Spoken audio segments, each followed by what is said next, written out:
Sir 22వ తారీఖు బయలాలో ఉంది దాన్ని. సార్ కొంతమంది మాట్లాడే టాలెంట్ ఉంటుంది, మాకు ఆ టాలెంట్ లేదు, పనిచేసే టాలెంట్ తప్పితే.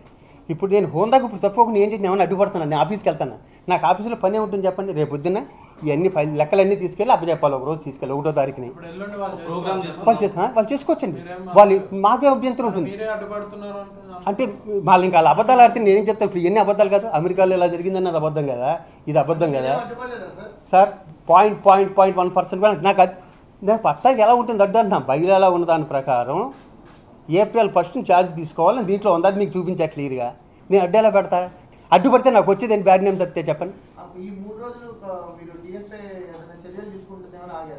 ఈ ప్రెస్ మీట్ మీద ఏమైనా చర్యలు తీసుకుంటారేమో అని ఆగా. ఈ 3 రోజులు తీసుకోలేదు కాబట్టి నేను ప్రెస్ మీద నేను చెప్పుకోవాలిగా, నన్ను అందరూ అడుగుతుంటారుగా. ఫోన్లో లాయర్ నాకు ఫోన్ చేశాడండి. లాయర్ ఫోన్ చేసి సార్ ప్రమాణ స్వీకారం పెట్టుకున్నామంటే సార్ బయలా చూసారా, మేము 25 రోజులు ఆగామండి అన్న. లేదు ఆయన పంతులు గారిని మంచి రోజు అని చెప్పారంట, తలసాని గారిని కూడా కనుక్కున్నారంట. అంటే చూడండి సార్, ఇంతకుముందు వస్తే కోర్టుకి వెళ్తే మా ఎలక్షన్లు ఆగిపోయినాయి, డబ్బాలు నెలలు పెట్టేసుకున్నాం లోపల, వాళ్ళు ఎవరిని కోర్టుకి వెళ్తారేమో అన్న. ఇది జరిగింది.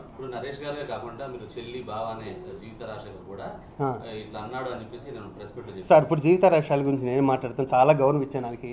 ఏకే పాల్ దగ్గర నుంచి లక్ష్మీపార్తి వరకు అన్ని పార్టీలు మారారు, మూవీ అడ్మినిస్ట్రేషన్ గురించి పడ్డారు. ఓకేని ఇక్కడన్నా 2 ఏళ్ళు శుభ్రంగా చేయమని చెప్తా. ఇది నేనేం చేస్తాను, దీని గురించి ఆవిడ గురించి ఏం మాట్లాడతాను చెప్పండి. అనుభవం తక్కువ ఆవిడ నేను మాట్లాడుతుంది. ఇప్పుడు మేము చెక్కుల మీద సంతకం పక్కన సెక్రటరీ ఉన్నారు, సెక్రటరీ కూడా చెప్తుందమ్మా నేనే జనరల్ సెక్రటరీ అని. ఆయన జనరల్ సెక్రటరీగా ఆఫీస్ పనులని ఆయనే చూసుకోవాలిగా. రెసిడెంట్ కన్నా జనరల్ సెక్రటరీ పోస్ట్ చాలా గొప్పది. ఇప్పుడు ఇందాక మీరు అన్నారే ఇన్సూరెన్స్ ఏం చేసినారు, జనరల్ సెక్రటరీ ఇన్సూరెన్స్ పని. ఇంకా అన్ని పనులు నేనే చేస్తాను కాబట్టి అది నేనే సమాధానం మీతో చెప్పుకోవాలి తప్పితే. ఇప్పుడు జనరల్ సెక్రటరీ గారు ఆయనే అండి, ఆయనే పక్కన ఉండగా ఇప్పుడు నేను ఎలాగే చెప్పాలంటుంది ఆవిడ. ఆవిడకేమో పాపం తెలియట్లేదు జీవితకి. ఏదైనా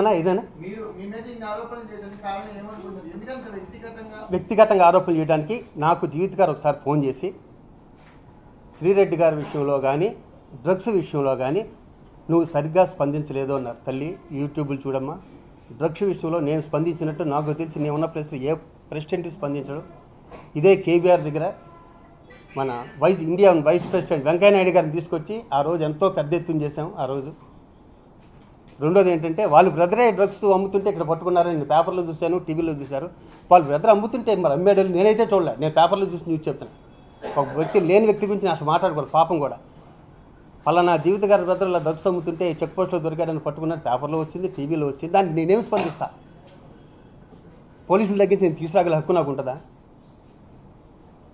దాన్ని నాదే. శ్రీరెడ్డి గారి విషయం ఇవ్వద్దని కామ్గా ఉండడానికి ఇవ్వద్దని జనరల్ సెక్రటరీ గారు చెప్పారు. మెంబర్షిప్ ఇవ్వద్దు అనుకున్నాం. ఇంకో చోట నుంచి పెద్ద నుంచి ఎమ్మాని వచ్చింది. నా ప్లేస్లో మీరుంటే మీరు ఏం చేస్తారు చెప్పండి. పోనీ ఒక అవతల నుంచి అడిగింది ఒక అమ్మాయి, ఇమ్మని ఒకరు చెప్తారు, ఇస్తే రాజీనామా చేస్తామని ఒకరు చెప్తారు, ఇవ్వకపోతే ఊరుకోమని ఇంకొకరు చెప్తారు. ఆ కన్ఫ్యూజు అప్పుడున్న సిచ్యువేషన్లో, అప్పుడు ఆ అమ్మాయి చేసిన ప్రభుత్వంలో, అప్పుడు నేనున్న మెంటల్ బ్యాలెన్స్లో అప్పుడు ఏం చేయాలో అందరూ కన్ఫ్యూజన్లో ఉన్నాం.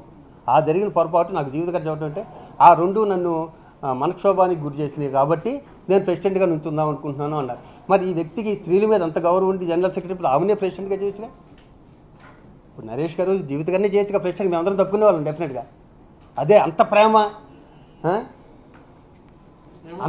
ఉంటే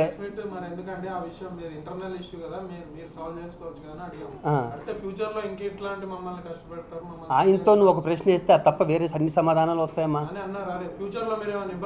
నేను ఎందుకు ఇబ్బంది పెడతాను అంటున్నా? ఫ్యూచర్లో అసలు నేను ఇబ్బంది పెట్టగలుగుతున్నా? వాళ్ళకున్న బ్యాక్గ్రౌండ్ నాకుందా? వాళ్ళ దగ్గర ఉన్న డబ్బు నా దగ్గర ఉందా?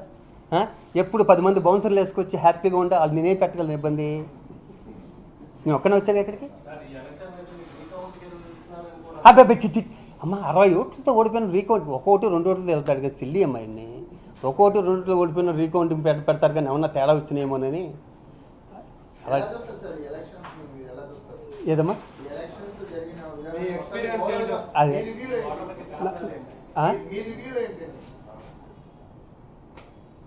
నువ్వు చేసిన సేవలు చాలు నాన్న, కష్టపడ్డావు, మిగతా వాళ్ళు కూడా కష్టపడిద్దామని అనుకుంటా. నాకు కూడా రెస్ట్ అవసరమే, ఎక్కువ కష్టపడ్డా అనిపించింది. అలాంటి వాళ్ళు నువ్వు ఓటమికి కారణాలు ఏంటి అనుకుంటా? అంటే చనిపోయినాడు వచ్చి ఓటేడు కదమ్మా.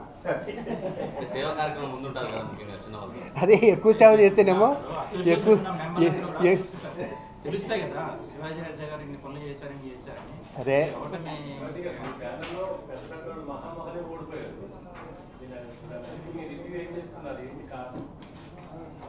ఇక వాళ్ళు మాట్లాడుకోలేదు తెలుసు నేను ఇంతవరకు ఓడిపోయాం.